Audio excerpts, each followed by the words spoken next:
Nice vibe. Meditate daily, keep the vibe high. Overcoming obstacles, pressure apply. What's up, everybody? Beautiful people, South Carolina. Welcome back to another episode of Cocktails with Michelle, where vibes are smooth and convo is real. And the drinks are always come with a story.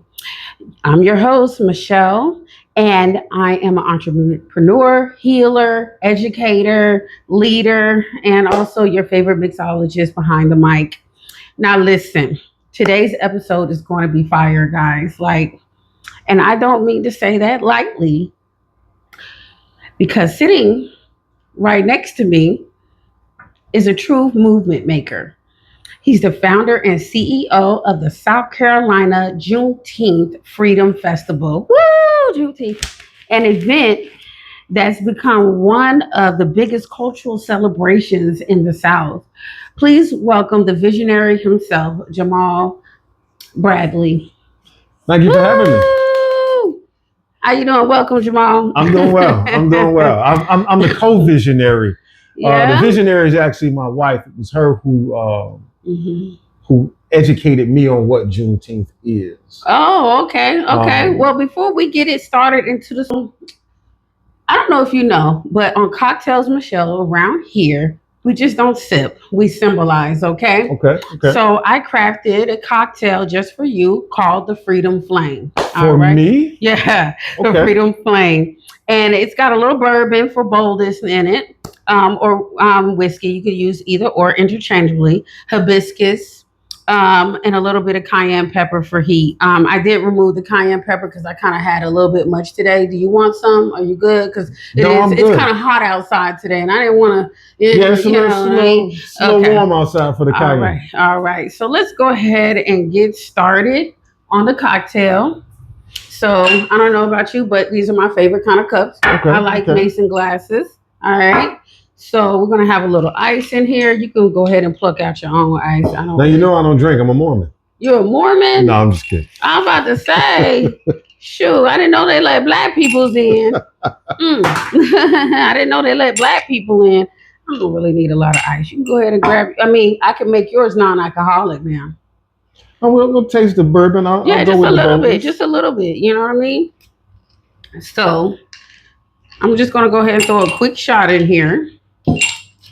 Oh yeah, I'll move that out the way for you. And then that's good enough for you. I'll throw a little bit because I think I over poured you a little bit. I ain't gonna be like that. And you said this is a tailored cocktail for me. So you got bourbon. This is American honey. Okay. So we're gonna add a little dash of lemon juice in it. Okay. Little squirt, lemon juice. And I found this. It said ginger beer with some hibiscus syrup, but it's kind of hard to find hibiscus syrup. I do have some in here. That's why I grabbed these with the little flowers and stuff. But I went on ahead and picked up these premium mixers by Q Mixer. It's the hibiscus ginger beer. Yeah? You ever had ginger beer before? I have. Me too. I like it. So we can go ahead and just fill that up right there. Get myself a little bit more. Now, here's the syrup part. I'm going to go ahead and add that in there. Usually I throw these little things inside of a wine, like a Chardonnay or something. But since we're doing this, I was like, might as well enjoy. Because I don't really drink too much wine. I only drink when I do a show. Do you believe that? Okay. I like a good Cabernet. Right. So this is wild hibiscus flower syrup. It's not really saying who it's made by, but this is some really good stuff. I get it at Total Wine. And I got this at Smith & Shaw as well. Okay. And now for the garnish, I'm going to go ahead and throw some lemon on here. Throw the lemon. And then with a little bit of mint. Is that mint from your garden? It is from my garden. How did you know? That's what's up. I seen that on the way in. Yeah, how did you know? I was going to put the mint from my garden in here. So, fumbly fingers. So, go ahead and move this stuff out of the way. It's all right, guys. You see it here. This is the Freedom Flame minus the cayenne pepper, but this has ginger beer, hibiscus, ginger beer, bourbon, American honey bourbon, and some lemon. All right. So, cheers to the freedom and the flame of Juneteenth. All right. Cheers. Welcome to Cocktails with Michelle. Mm. Oh, that's good. You don't even taste it. I might need to add a little bit more liquor. Just playing. All right. You like it? It's not too sweet and it's not overpowering, you know, but it does pack a punch. Maybe the cayenne would have been that flame part we was looking for, but it's I could see where that would complement the drink. With the ginger beer. Yeah. Because the ginger beer is already spicy on its own. So let's get back to it. Let's get to the stuff, to the nitty gritty of why you're here. Okay. So tell me the origin story of the Juneteenth Freedom Fest and what sparked this fire in you and what did the early days look like? Well, let me say it was 2017. My wife and I were actually planning on having an event in June of 2016. But organizing is a little bit tougher than what we thought it would be. She came from a club background and I was, doing some club stuff, but everybody wanted to make it like this big party, It was like, man, I thought it meant more than just, having an event just for pageantry or display or symbolism. So we held our first event in 2017 at Harambe Ethiopian restaurant downtown off of Hardin Street. It used to be there, right? It used to be there. Oh, okay. It's not there. Top actually helped us put that together. Oh, that's dope. Shout out to Top, dog. Shout out to Top. Top. He got his new spot over off of 321. Yeah, I love that place. It's nice. Yeah. But he helped us put that together. We had, about 50 people there or so, mostly family. And then we looked at what could we do to make it bigger? What could we do to make it better? Connected with some people who really understood how the formula for events. Because, some people think you can just put some stuff together and be like, oh, I want to do this. And now it has to be organized. And there is a recipe for that. And some people have that recipe. They made it easier for us to just focus on getting the information out about what Juneteenth was. I think we've done a good job of that over the years. This is our 9th year. I'm really excited about that. And from 50, one year we had 20,000 people in attendance. 20,000 people. Yeah, right here in Columbia. Yeah. Go ahead, right here. Columbia. Go Columbia. Yeah, that was huge for us. And since then have been chasing, that high, trying to recreate that. What year was that? That was our 5th year. Our 5th year. So you did it in 17, 18, 19, 20. 2021, it was that was like right after COVID. Right after the pandemic, yeah. Oh, wow. Yeah. Wow. It's safe to say that to our knowledge, there were no new cases of COVID afterwards. Allegedly. But it was good to know that we could get together, that many people, and then there not be any issues. People came. I love that. It was just like one big family reunion. Good entertainment, good energy. The information was there for everybody, and like I said, just looked at how we can recreate that or improve on it throughout the year. So, and I think we've done that. We've added workshops to the week of events that we have. That Monday, the 16th, I believe we'll be doing a mental health workshop. Okay. Tuesday, we'll be over at Lattimore Manor doing financial literacy. Oh, wow. Home ownership. Yep. Wednesday, we partner with the City of Columbia Office of Business Opportunity to do a workshop for small businesses. The City of Columbia provides a lot of resources for businesses. I might need to come. Absolutely. Is they that have next a small week? That's the 16th. The 16th. The weekend, so the whole week, starting from the 16th, ending on the 21st. Oh, okay. We have events. Absolutely. Okay, I can't. And that can be found on our website, JuneteenthFreedomFest.com. Y'all heard it, JuneteenthFreedomFest.com. Now, the workshops are free. The festival is free. There is an entry fee for the parade that'll take place on that same day, Saturday, June 21st. There's basketball tournament, a Juneteenth Freedom Fest 3-on-3 basketball tournament that'll be taking place at Recreation Athletics on That is Diamond Lane. Like amazing. it's like a whole You week. got a lot going on. So you can't have a Juneteenth event and not address some of the issues that's going on in your community with people. Mental health, we're arguing, is an issue. So we wanted to address it. Financial literacy is an issue. The wealth gap is continuing to grow between us and other communities. And what we don't want people to do is get lost in some of the good talking points, or the Charlie Kirks and all of that stuff. And some of us who actually believe that our community is lazy, we've attempted to become economically independent for a long time. Got it. Right? You mean as a people? As a people. Yeah. Well, with that being said, I'm gonna take a quick break. Okay. We're gonna shoot the commercial for Infallible Massage.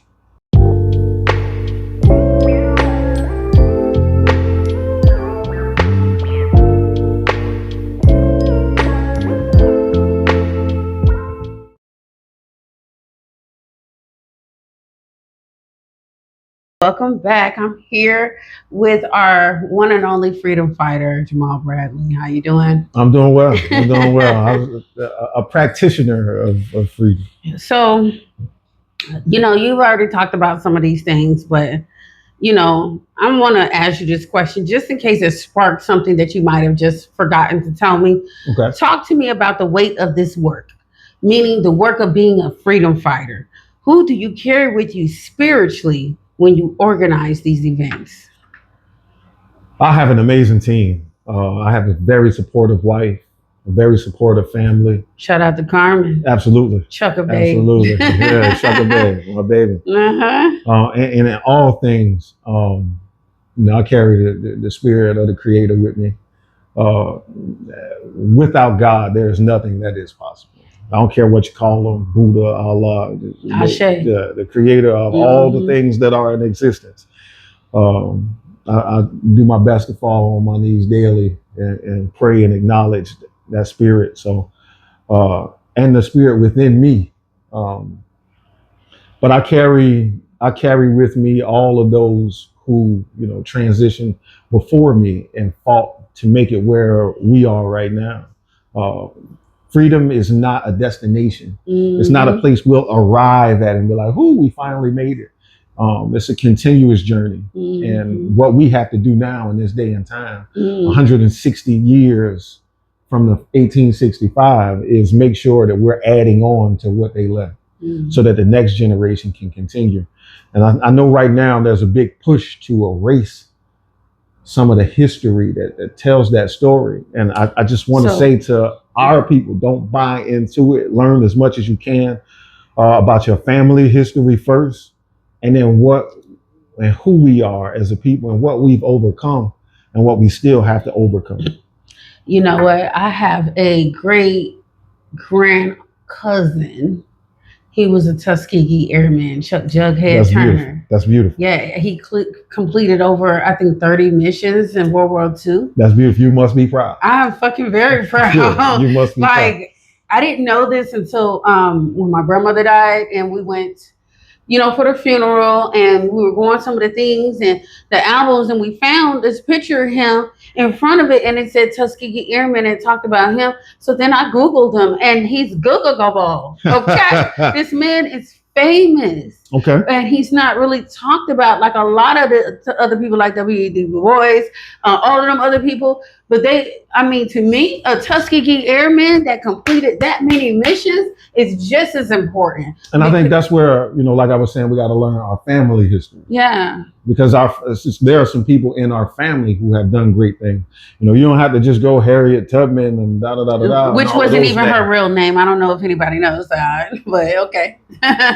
You knew that? Did you know that? Are you one of those people who think she wasn't real? No. Okay. She was real, but that wasn't her real name. Well, that wasn't her real name. Dang, what was it? I'm gonna look it up in a minute once we're done with this interview. I'm gonna pull out my thing and I'm gonna show it to you because her mother's name was Harriet. So we have with us some like information, right? Mm-hmm. That we know while some of the enslaved were escaping, they did things like change their names. Had to. Yeah, had to. And then some of them didn't want to keep their masters' names after slavery. So they chose like biblical names and stuff like that. You ever heard of a place called Israel, Texas that was founded in 1895? No. Israel, Texas and Israel, Utah? No. Why would it be in Israel, Texas before there was Israel overseas? I don't know. I'm going to let you marinate on that, y'all. All right, let's keep going. What do you want people to leave the festival? Like, how do you want them feeling when they leave the festival? And what ripple effect do you hope that it has? So the Juneteenth celebration, of course, is a commemoration of what happened in 1865, but it's also a call to action. It's not pageantry. We're not going out there to dance on the graves of our ancestors.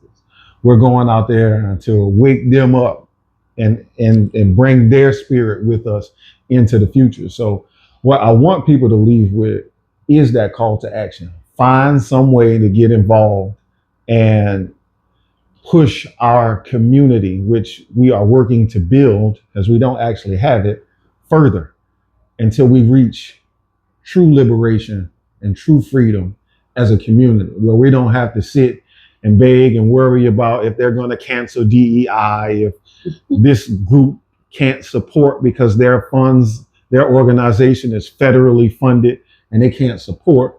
So we're self-sufficient, and that's a part of freedom. And that's part of liberation. And I agree with that. Like, I kind of feel like we depend on too much from the other side to build us up. Like, depend on them to fund our museums. If we want people to know our history, we got to put our own money behind it. Because you want to know what happened? The fact that we let them fund it, that means they can take it from us at any time. When we fund it ourselves, we own it. We own it. And that's the whole point of being a freedom fighter, is seeking ownership of yourself, your family, and your land.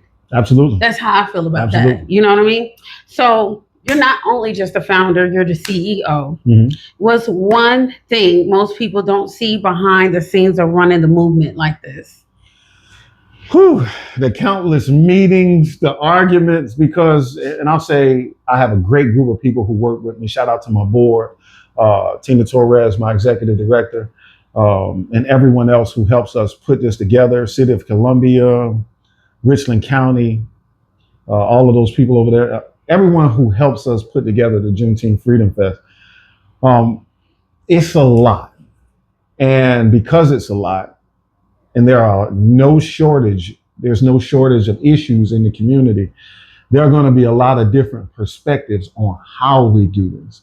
And it's getting a consensus from everybody on how to do it. I have a way I want to do it, but it's not just about me, it's about the community overall. So I have to have those voices. And sometimes we don't all agree on how we can do that. We just know we want to do it. It's just how. And that's the tension and the thing that creates some of the separation in our community overall is how do we do it? And there is no one way to do it. There are several different ways. So I think we've done well with gelling together and putting on this event. But again, it's just making sure that what people leave with is something. And everybody's on the same page. I think that's what you're really gearing towards, like behind the scenes, making sure everybody is lined up on the same page of what the mission is. And sometimes we have those that's in the Klan, that, I don't know, in the Haitian Revolution, what did they do with the first people that they knew they was going to turn on them? The Black people, they knew they was going to turn on. What did they do with them? You know what I'm saying? So it's kind of like, that's that brother Khalid Muhammad thought that, you gotta weed out those people, but the bad apples. Yeah, well, but we don't have to get all into that. No, I think I've been blessed enough to find good people. That's a blessing. Yeah. And there have been some learning experiences, but I've been blessed enough to find good people. Each year, in some way, the community contributes to the event. So how do you balance this cultural mission with the business model? Is there a And business model behind this? Okay. there is. But like my board member, Brother Ratasky would say, there in all things there has to be balance. Yes. If we go too far towards the business model then and get away from the mission, then was it worth it? If we don't complete the mission, but we're not sustainable, is it worth it? Right. And there it is a challenge to figure that out. Like, what do you do hosting a free event for the community, and how do you make that sustainable for the community? So for us, again, the event is free, and that's Saturday, June 21st. Cut close, changing faces, surface. Terrence Young. It's gonna be crazy, but the event is free. So can I come? You can come. I'm gonna be live, y'all. You can go on June our website, 21st. JuneteenthFreedomFest.com. I'm gonna be live. You can grab tickets for free. But if you believe in our mission, which is listed on our website, and you appreciate the festivities and all the entertainment, and you want to leave a donation, there's a link for that also. Absolutely. So what advice would you give the younger leader starting something revolutionary? For me, I would say, and I can only speak from experience, I used to dread doing like interviews and stuff like that. I used to be like shy brother. But you're a good speaker. Like you know how to carry a conversation. I've gotten better. Oh, okay. I've gotten better. Okay. And with that, I would say more, just as much as you lend your actions to what it is that you believe in, lend your voice to it as well. You can say that you can do things, how some people, do good deeds and hide their hands. I don't want anybody to know. And some people will do those things and not say anything. Well, the negative side of that spectrum is kicking our behind. So if there are good people, there has to be good people sharing good information, using good words behind their actions. So use your voice to propel your deeds and your actions. Don't be afraid to use your voice. Don't be afraid to use your voice. Yeah. Most of the movements started in our country by our people, weren't by older people. I'm 45. I know you see all of this gray me like he's old man, but most of the movements were started by young people. Yeah. Most of the rallies and all of that stuff, they were started by young people. So don't let these people trick you out of your position and tell you that your history is wrong, your religions or your beliefs or witchcrafts, and demonize everything about you. Learn about yourself, believe in yourself, and you too can be a practitioner of freedom. So I just want to take a quick moment. I know I'll be throwing little curveballs of Black history to you, but I want to know, are you aware? You're aware of the Haitian Revolution, right? Are you aware that after the revolution, a lot of Haitians came here before the Civil War to kick that shit off here? Did you know that?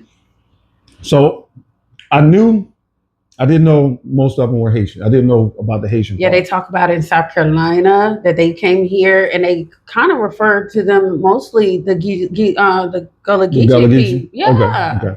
Yeah. So people will say, and there's a huge faction of people who want to say, oh, it was Abraham Lincoln who freed the slaves with the Emancipation Proclamation. That's propaganda war document.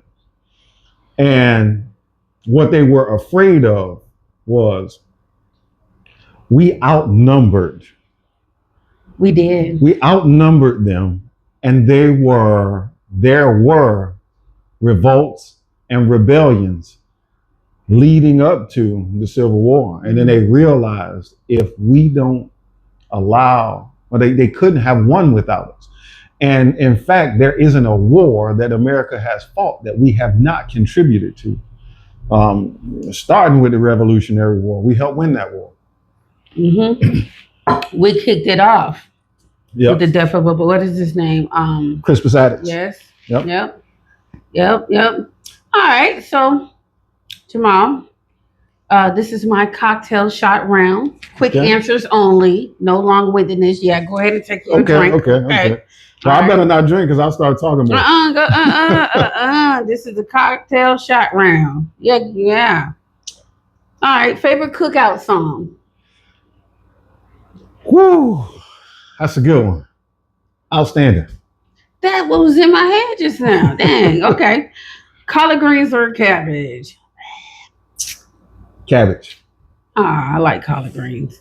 Cabbage is okay, but collard greens, I like to make a collard green gumbo with the I chicken. made one a couple weeks ago. Yeah, Pretty good. it's dope, ain't it? Yeah, pretty Okay. good. All right. Can you describe Juneteenth in one word? Resilience. Ooh. In South Carolina, if South Carolina had a superhero, what would they fight for?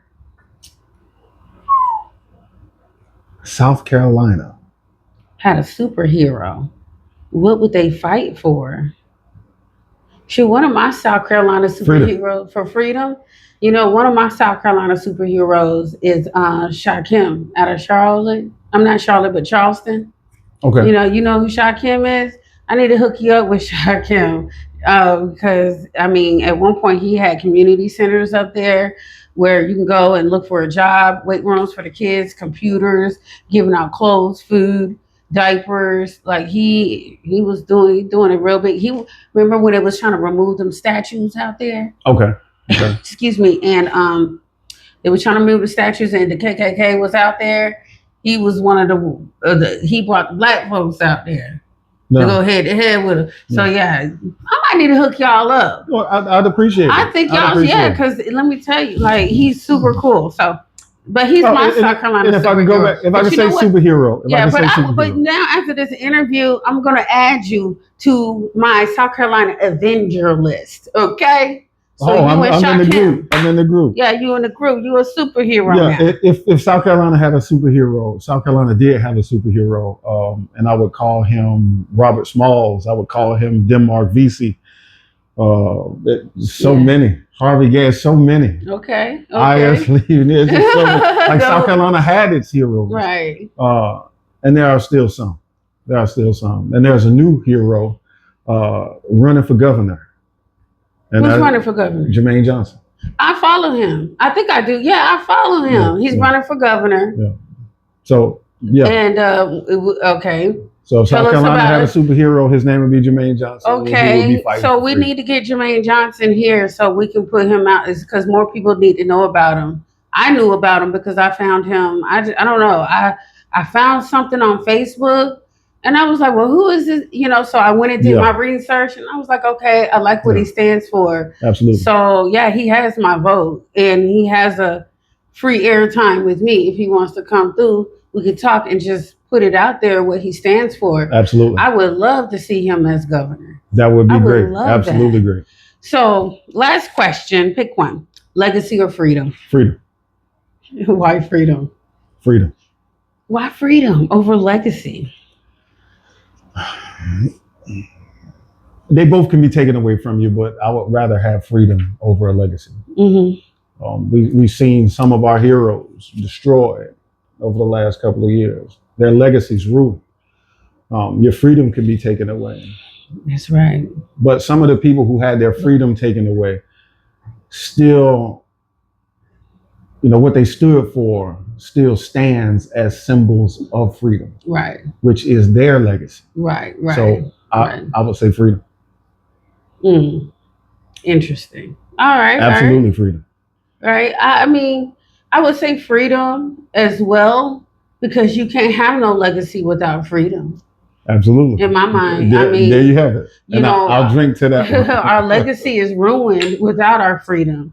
Because when you think about it, and I think about these type of things a lot, when you look at Black Wall Street, the city that was under the black city that's under Lake Lemire, whatever that is in Georgia, freaking Lake Murray, that used to be a black town underneath that. There's so many black towns that was drowned. So to keep it short, there were 300. There were at least 300. At least I thought it was 600. My research shows 600. You might have more. You might be more learned. Yeah, it's 600 of them that they destroyed. Yeah. So they destroyed our legacy. It wasn't just and Tulsa. took the freedoms of us to build our businesses, educate our kids how we see fit. You know what I'm saying? Only to integrate us. That was a trap. You know what I'm saying? That's how I look at that. Now, after looking back, they took it from us, so we had no choice but to integrate. And that's the fucked up part because that took our legacy and took our freedom, point blank, period. And I can agree with that. I had did a little research and I did the numbers and I looked into what would have happened if I only did one. I only did Tulsa, Oklahoma. I had asked what would have become of Black Wall Street if they were not burnt down under false accusations. And we'll talk about those false accusations later. If you really want to know, go look it up. Anyway, but it is said that, man, we will be like the economic superpower in this country just off of one city. And you think about, we had 600.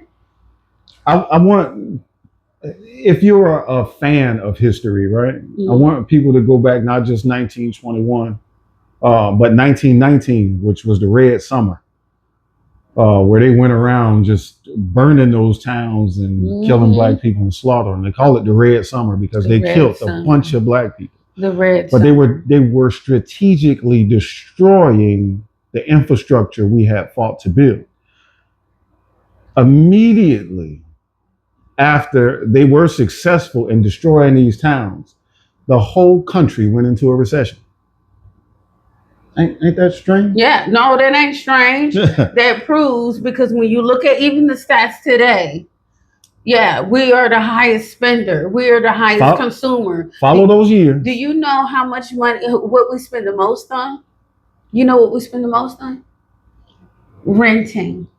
Yes. Black people, we spend too much time renting. It's time to own something. That's an interesting stat about South Carolina in here. 1 in 4 homes, South Carolina home ownership, 1 in 4 homes in South Carolina is owned by an African American. That's not good. But we are almost 50% of the state. We're almost 50% of the state, and we don't own half the goddamn state. Anyway, Jamal, this conversation was powerful. Thank you. Necessary for me and long overdue. We've been waiting. Okay. I want to say congratulations to you on another year. What are we almost running up on 10 years? What is it? 9 years now? 8 years? This is the 9th year. 9th year. Next year is 10. 10 years. So hopefully we have you back next year. Thank you for bringing the fire. Thank you for standing tall in your purpose. Thank you. Cheers. Cheers. Let people know where they can find you, support the festival, and or get involved in this movement. Once again, you can visit our website, JuneteenthFreedomFest.com. Pick one of the many events that we have that week. The tickets are free, but we need to keep track of who's attending. So please go on our website and register, JuneteenthFreedomFest.com. The events are free. The festival is free. But if you'd like to participate in the parade or make a donation, we accept those too. Registration forms are on the website, JuneteenthFreedomFest.com. We'll see everyone Saturday, June 21st, downtown Columbia, next to the State House, next to the Black History Monument downtown. That's what we're doing it there? That's what we're doing. That's what we're doing. Downtown on Sumter Street, big block party for the summer. Wow. You got vendors going to be out there too? Dozens of vendors, a mini Black Wall Street, if you will. A mini Black Wall Street. I started to hit you up to bring out my massage stuff, but it's gonna be too hot to be rubbing on people and cracking and all that. It's gonna be too hot. You know, you have done that before. I did it, but your second one, I believe. I remember that. I'm gonna tell you what I remember. The dude said he had a dislocated rib and he was having trouble breathing, and you fixed that man's rib right there. And he got up and said, "I was like, what?" Well, all right, family. That's a wrap on today's Cocktails with Michelle. You already know this platform is about voices that shake the room and stories that spark the soul. Be sure to like, follow, and share this episode. And don't forget to check out the links in the description to support Jamal and the South Carolina Juneteenth Freedom Festival. Until next time, keep your glass full, which mine is almost empty, and your mind open. Keep your mind open, y'all, and your spirit free. Cheers. Peace. See, that wasn't that bad. Yeah, I'm kind of glad.